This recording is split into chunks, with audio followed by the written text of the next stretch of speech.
존경하는 강창희 국회의장님, 그리고 선배 동료 의원 여러분, 김항식 국무총리를 비롯한 국무위원 여러분, 대구 중랑구 출신 새누리당 김희국 의원입니다. 흔히들 요즘 시대를 불만, 불안, 불신의 산불 시대라고 합니다. 저는 오늘 우리 사회를 무겁게 짓누르고 있는 산불 중에서 첫째로 모든 업체들을 서서히 말려 죽이는 실적 공사비 제도와 최저가 낙찰제 제도 문제, 둘째는 주택거래 부진과 하우스푸어 문제에 대해서 말씀드리겠습니다. 먼저 기획재정부 장관께 질의 올리겠습니다.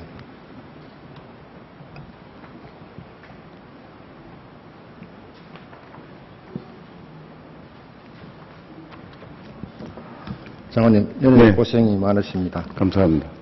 실적 공사비 제도가 현실적으로 어떻게 운영되고 있고 문제점은 무엇인지 알고 계시는지요?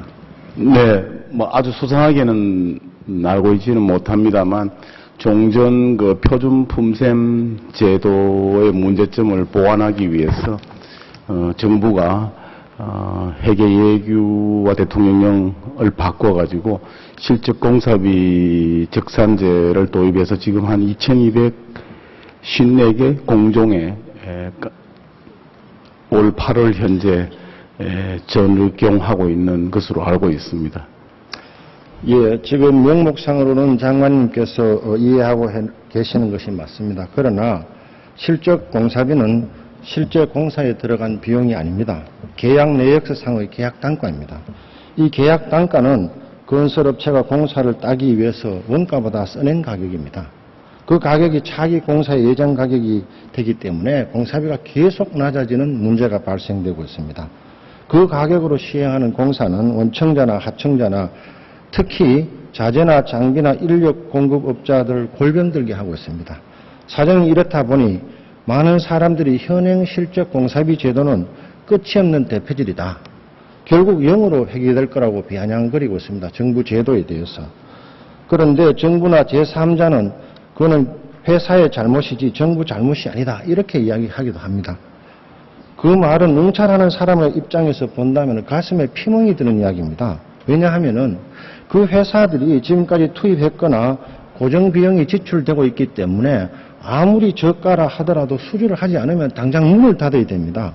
울며 겨자 먹기 식으로 응찰이 불가능하기 때문에 이걸 모순의 악순환이라고 봅니다. 장관님, 네. 우리 사회를 짓누르고 있는 불공정, 소위 가벌관계를 빗대가지고 을사조약이라 하는 말 들어보셨습니까? 네. 을이 죽어나는 조약이 바로 을사조약이라고 말하고 있습니다. 이런 관계에서 가장 강력한 갑이 정부입니다. 강태정 이세민은 이렇게 말했습니다. 유수 청탁은 제 기원이라고. 흐르는 물이 깨끗하고 흐린 것은 원천에 달려있다. 갑에게 달려있다. 겉은 멀쩡하지만 속이 골마 터지는 이 무자비한 불공정 행위는 좀 고쳐야 된다. 이런 생각을 갖고 있겠습니다. 장관님, 네. 건설 분야에 종사하는 사람은 230만 정도 되고 이 가족들을 2.5명으로 환산하면 한 600만 명 정도가 이 제도의 직접적인 영향권에 놓여 있습니다. 이 제도가 계속된다면은 결국에는 모두가 회복 불능의 상태에 빠지게 됩니다. 바로 잡아야 될 시점이라고 생각하는데 견해를 말씀해 주십시오. 네, 예정가격 결정 기준으로 종전에 사실 표준 품셈에 크게 의존을 하다 보니까 누구든 예정가격을 어느 정도 예측할 수 있다 그럴까요? 그에 따른 여러 가지 폐해와 기술 개발 및 원가 절감 노력이 등한시되는 문제점에 착안해가지고 거래 신뢰 가격과 실적 공사비 적산제 등으로 좀 보완하는 그런 안이 이제 제기가 됐는데 말씀하신 것 같이 여전히 건설 업계의 과당 경쟁이라 할까요? 그런 여건 하에서 어쩌면 이게 출혈 경쟁으로 내몰리는 그런 핵심 요인의 하나로 지적이 되고 있기 때문에 국토해양부에서도 그 문제점 등에 대해서 올 5월인가에 개선 방안을 한번 발표를 하고 또 추가 연구를 하고 있는 것으로 알고 있습니다. 의원님께서 너무나 이 점에 대해서 생생하게 잘 아실 것이기 때문에 저희들도 지나치게 이상만 쫓는 거 아니냐 하는 그런 지적을 감안해서 개선 방안이 있는지 심사숙고해 보겠습니다. 그러나 다른 한편 사실 국민의 세금을 알뜰하게 써야 되는 정부의 입장에서 또 납세자의 이해관계를 저희들이 극대화해야 되는 측면도 있고 또 기술 경쟁 등을 유발해야 되는, 그래서 원가 절감을 하고 기술을 개발한 업체에 좀 더 유리한 입찰 여건이 조성되도록 해야 하는 측면도 배제할 수 없기 때문에 다양한 각도에서 고민해 보겠습니다. 지금 장관님께서 말씀하시는 그 원론에 대해서는 저나 모든 업체들이 공감을 합니다. 문제의 핵심은 현행 제도가 그런 입법 취지가 달성되지 않고 있다는 것이 문제입니다. 다시 한번 실태를 정확하게 판단을 하셔가지고 고쳐야 됩니다. 왜냐하면은 민간 기업에서도 제값주기 운동을 하는 마당에 정부가 원가만큼 안 준다는 데 문제가 있는 것입니다. 문제의 핵심이. 아까 말씀드린 대로 기술 경쟁력을 높이고 또 예산을 절감하는 것은 당연히 지극히 당연한 이야기입니다. 그러나 그러한 취지가 정반대로 모든 업체들을 회복 불능 상태에 빠지게 되는 도구마에 빠져 있다는 게 문제의 핵심입니다. 즉 공공공사를 하면서 최소한 이윤도 없이 낙찰을 받게 되면은 저가로 받은 낙찰을 고가로 하도급을 줄 수도 없고 또 하도급 받은 업체가 고가로 자재를 살 수가 없지 않습니까? 이 문제의 핵심은 대기업이나 하청업체가 아니고 맨 밑바닥에 있는 노무를 공급하는 사람, 장비를 대는 사람, 자재를 대는 사람, 심지어 음식을 대는 사람까지도 제값을 못 받는다는 데 문제가 있고 그것이 민원의 본질입니다. 그 점을 그 의원님 질의에 동의하고요. 그래서 정말 이 실적 공사비 적산제라든지 뭐 엄밀한 의미의 최저가 낙찰제는 아니지만 저가 심사에 기반한 최저가 낙찰제가 문제가 있는 것인가? 그렇지 않으면 우리 건설 산업의 구조적인 다단계 하도급 구조 자체가 문제가 있는 것인가? 또는 아까 말씀하신 얼사조약과 같은 이런 그 다단계 하도급 구조 내에서도 가벌관계 사이에 약탈적인 그 도급 관계가 문제가 있는 것인가를 좀 더 냉철하게 봐야 될 것 같습니다. 모든 비난을 최저가 낙찰제 또는 뭐 이런 실적 공사비 적산제에다가 손가락질하는 것도 좀 지나치지 않나 하는 생각도 갖고 있습니다. 그럼 대안이 무엇인가? 더 다른 대안은 옛날로 그러면 돌아가서 운찰제로 가자는 것인가에 대해서도 또 여러 가지 대안에 대한 책임 있는 그 생각을 해야 될 것 같습니다. 예, 장관님 말씀대로 무엇이 문제인가를 추적 조사를 했습니다. 네. 왜 원청사는 하도한테 제값을 안 주는지, 왜 하도 회사들은 장비나 자재업체한테 제값을 안 주는지, 그것이 아까 말씀드린 유수청착이 제 기원이라는 걸 확인을 했습니다. 국토부 같이 대안을 마련해서 협의를 하도록 하겠습니다. 네. 제 값을 안 준 물건은 당연히 품질에 문제가 있습니다. 오늘의 핵심은 제 가격입니다. 특별한 이윤을 주는 것이 아니고 제 가격을 주자는 것입니다. 국가가 이 제도를 유지하는 한 무리한 경쟁에 의해서 덤핑 낙찰로 업체들의 수익성 불안정은 말할 것도 없고 또 시공 자체도 품질이 아주 나쁩니다. 안전사고도 늘어나고 또 제하도급 업체들의 도산 등 여러 가지 문제들이 지금 발생을 하게 됩니다.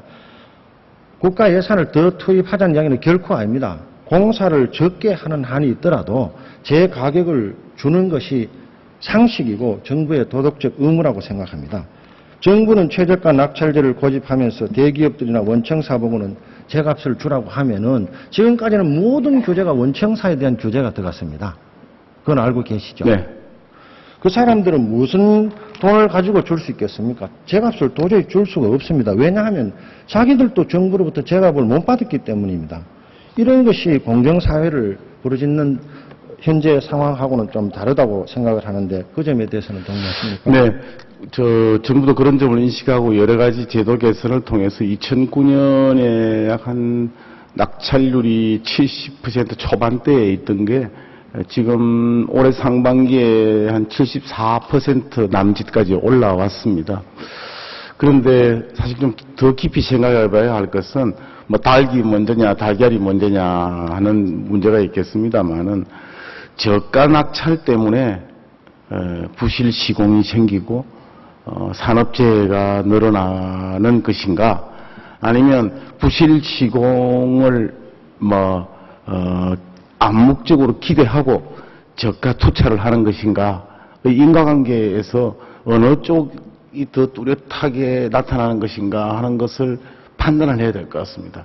정책 그 문제점에 그 고리를 어딘가에서 차단을 해야 될 텐데 그런 판단에 있어서 저가 낙찰 때문에 부실 시공이 있다고 본다면은 저가 낙찰 자체를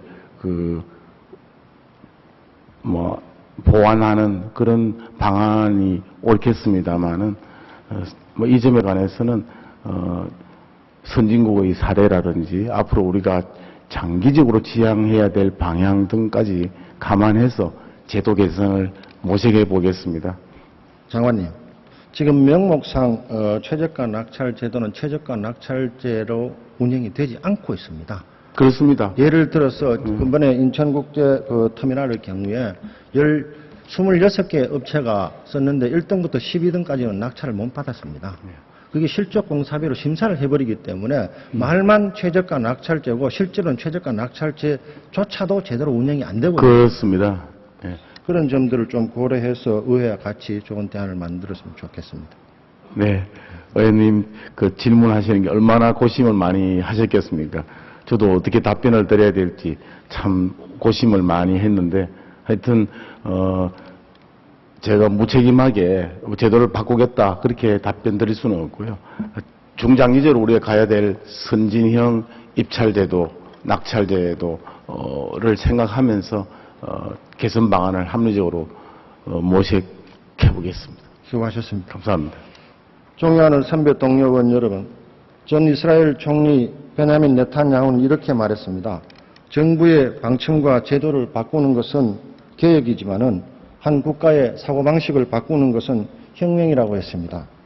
많은 업계 관계자들이 어느 누구도 이러한 실적 공사비 제도나 최저가 낙찰 제도가 계속되기를 원치 않고 있습니다. 이제 우리도 발주 제도에 대한 사고방식을 바꿉시다. 나라의 틀을 바꿀 담대한 생각을 국회가 했으면 좋겠습니다. 다음은 주택 분야에 대해 국토해양부 장관께 질의하겠습니다.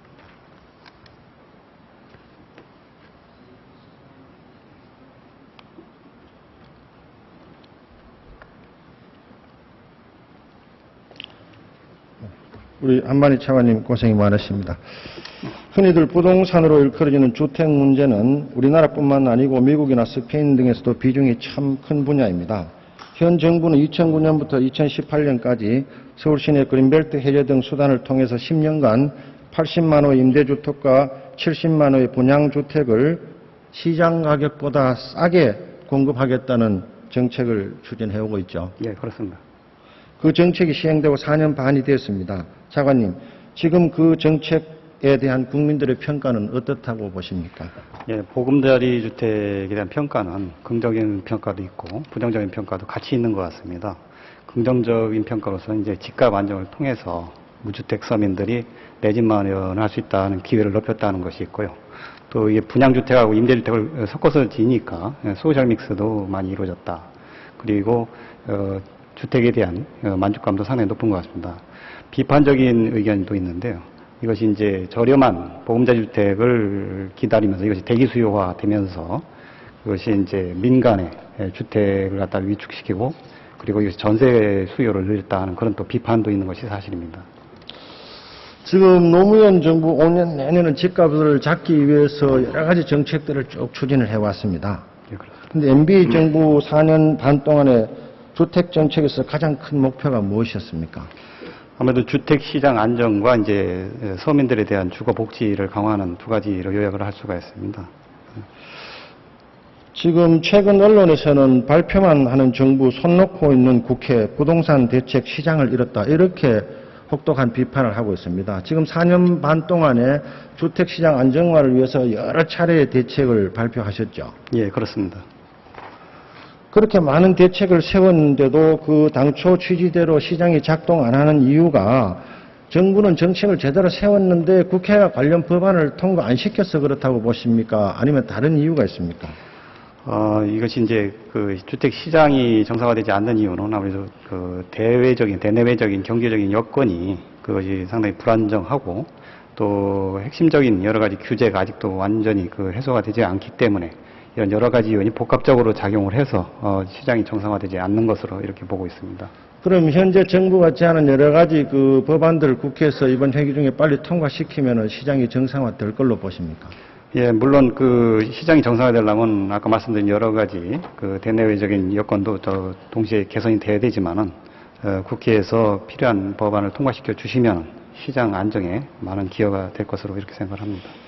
우리나라 주택 가격은 2006년 말에서 2007년 고점을 찍고 지금 한 5, 6년 가까이 하락세를 보이고 있는데, 이런 상황에서 정부는 2009년부터 보금자리 주택을 시행해서 그린벨트로 묶여있던 서울이나 경기 요지에 시장 가격보다 싼 아파트를 대량으로 장기적으로 공급한다는 정책을 발표했고, 많은 시민들이 그 아파트를 지금 기다리고 있습니다. 차관님께 묻겠습니다. 먼저 이 정책을 시작한 이후 지금까지 착공한 주택은 분양과 임대 각각 몇 채 정도 됩니까? 2009년부터 저희가 이제 공급을 해왔는데, 현재 착공된 것은 7만 3천 호 정도 됩니다. 그 중에서 분양주택이 4만 5천 호, 그리고 임대주택이 2만 8천 호 착공이 됐습니다.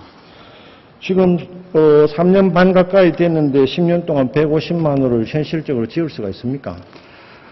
저희가 150만 호 건설하겠다는 그 원칙은 계속 유지해 가면서 그 시장 상황에 따라서 연도별로 구체적인 건축 물량은 다소 좀 조정해 나갈 그런 생각으로 있습니다.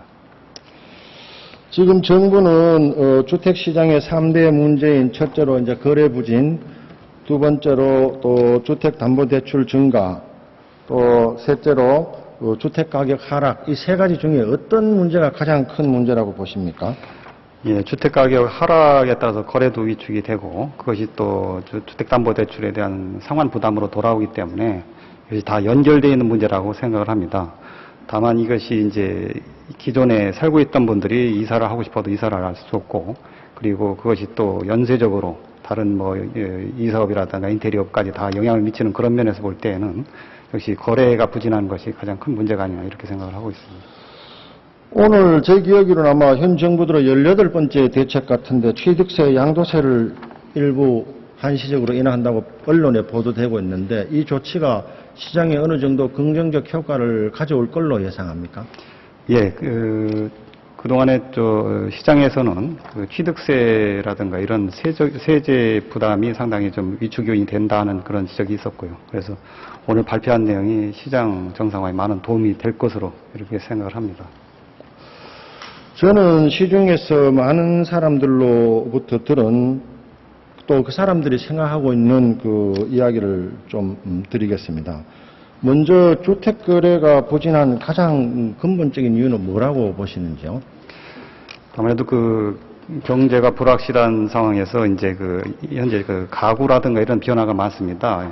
베이비 부모들도 은퇴를 하고요. 그런 데 대한 여러 가지 우려가 있고, 그리고 앞으로 이제 주택값이 올라가지 않는다 하는 그런 기대치가 없기 때문에 그런 면에서 사람들이 주택 구입을 망설이고 있는 것으로 이렇게 저희가 보고 있습니다. 예, 그렇습니다. 앞으로 상당 기간 동안 집값이 내릴 것으로 예상되기 때문에 지금 집을 살 필요가 없다 하는 것이 근본적인 원인이고, 왜 그렇게 생각을 하느냐 하면은 정부가 시장 가격보다 싼 주택을 계속 지어주겠다고 약속을 하고 있기 때문에 그런 것입니다. 차관님, 2011년도 정부 주택 공급 계획 물량은 몇 호였는데 실제 몇 채가 지어졌습니까? 2011년도에 저희가 주택을 40만 호 사업 승인을 낼 것으로 이렇게 계획을 세웠는데, 실제 사업 승인 난 것은 55만 호가 됐습니다. 그렇습니다. 주택 거래는 부진하고 가격도 하락, 이런 상황에서 정부가 계획한 물량보다 10만 채나 더 지어진 이유는 뭐로 보십니까? 이것이 저희가 세 가지 요인을 보고 있습니다. 한 가지는 이제 지방에서 그동안 주택 공급이 부족했기 때문에 지방에서 수요가 상당히 늘어나서 그에 따라서 이제 공급이 있었고요. 둘째는 대도시를 중심으로 해서 소형 주택에 대한 수요가 많이 늘면서 도시형 생활주택을 공급하고자 하는 그런 활동이 많이 일어났습니다. 마지막으로는 이제 2008년부터 2010년까지 3년 동안 저희가 당초엔 43만 호 건설을 목표로 했는데 실제로 이루어진 것은 37만 호 내지 38만 호로 상당히 부진했습니다. 그래서 3년 동안에 부진했던 건설이 2011년도에 반등하는 그런 작용이 있지 않았나 이렇게 생각을 하고 있습니다.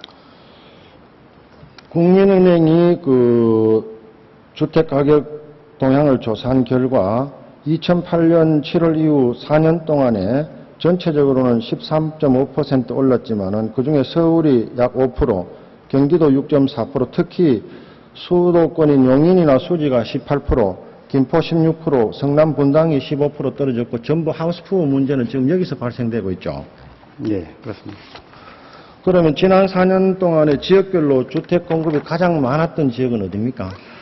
저희가 통계를 뽑아보니까 경기도 화성시, 그리고 남양주시, 그리고 예. 수원시, 김포시, 인천 서구가 가장 많았던 것으로 이렇게 통계가 나왔습니다. 결국 이 지역의 주택 가격 하락의 근본 원인은 공급 과잉이죠.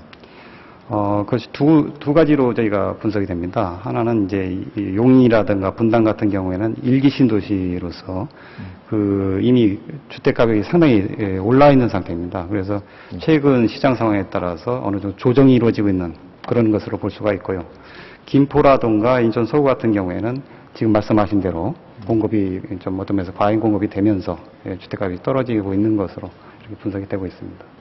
네, 수고하셨습니다. 존경하는 선배 동료 의원 여러분, 이제 우리는 주택으로 인해 파산으로 내몰리는 중산층 보호를 위해서 여야 구분 없이 국회가 할 수 있는 여러 방법들을 동원해야 될 시점이 되었다고 생각합니다. 본 의원은 현 정부가 많은 노력을 기울였음에도 불구하고 스위트홈의 꿈이 천덕꾸러기로 전락되었고 거래 실정으로 서민 경제는 어려움을 겪고 있습니다. 이제 국회가 나서서 이 문제를 스스로 해결해야 된다고 봅니다. 첫째로 정기국회에서 분양가 상한제 폐지, 다주택자에 대한 징벌적 양도세 중과 재건축부담금 부과 중지 및 거래세금 완화 등 관련 법안을 처리하기를 요청합니다. 둘째로 주택가격의 결정 요소인 수요와 공급 중 수요 창출을 위한 제반 노력, DTI 보완, 취득세 중과 폐지 등을 추진하면서도 특정 지역의 거래 부진 및 가격 하락의 가장 큰 요인인 주택 공급 물량을 시장 상황에 맞도록 조절해야 하겠습니다. 거래도 안 되고 가격도 떨어지는 상황에서 밀어내기식 공급 정책은 누가 보더라도 이치에 합당하지 않은 것 아니겠습니까? 셋째로 이제 주택 정책은 국가에서 시장, 즉 민간으로 큰 축을 전환하십시다. 주택 분야에서 정부와 공기업은 시장성이 없는 임대주택만 공급하고 나머지는 민간에서 담당하도록 정책을 전환해서 공급 물량 및 시기 등을 정부가 아닌 시장이 담당토록 하여 미분양이 되더라도 민간 기업이 책임을 지도록 하십시다. 오늘 또 미분양 주택에 대해서 양도세 100% 감면, 취득세 1% 감면 등 여러 가지 대안이 나오고 있습니다만은 문제의 핵심은 미분양 주택이 생기지 않도록 해야 되고 생기더라도 그 공급을 담당한 사람이 책임이 져야지 책임지는 사람과 공급한 사람이 이원화되는 것은 더 이상 국가적으로도 해서는 안 된다고 생각합니다. 존경하는 선배 동료 의원 여러분, 일부에서는 주택매입기금 조성, 즉 은행이나 정부가 공동기금을 만들어서 빚을 갚기 어려운 사람들의 집을 사준 뒤에 다시 임대해서 살게 하고 몇 년 뒤엔 팔았던 가격에 다시 사들이는 권리를 주자는 이야기도 있습니다. 그만큼 심각하다는 의미로 받아들입니다. 그러나 국가 운영은 원칙과 정도로 해야 한다고 생각하고 주택시장도 기본 원리인 수요 공급 원칙을 우선시하고 경제적 사회적 약자는 우리 모두가 공동 부담으로 도와주는 그러한 방식으로 정책이 시행되기를 요청드립니다. 마지막으로 전 미국 대통령 트루먼이 백악관 집무실에 일이 생길 때마다 두고 결의를 다졌다는 The buck stops here. 모든 책임은 우리가 진다라는 문구처럼 인생 문제에 대한 해결과 책임은 국회가 부담하고 지는 것으로 했으면 좋겠습니다. 새로운 시대에 새로운 정책을 여야가 같이 만들기를 희망합니다. 감사합니다.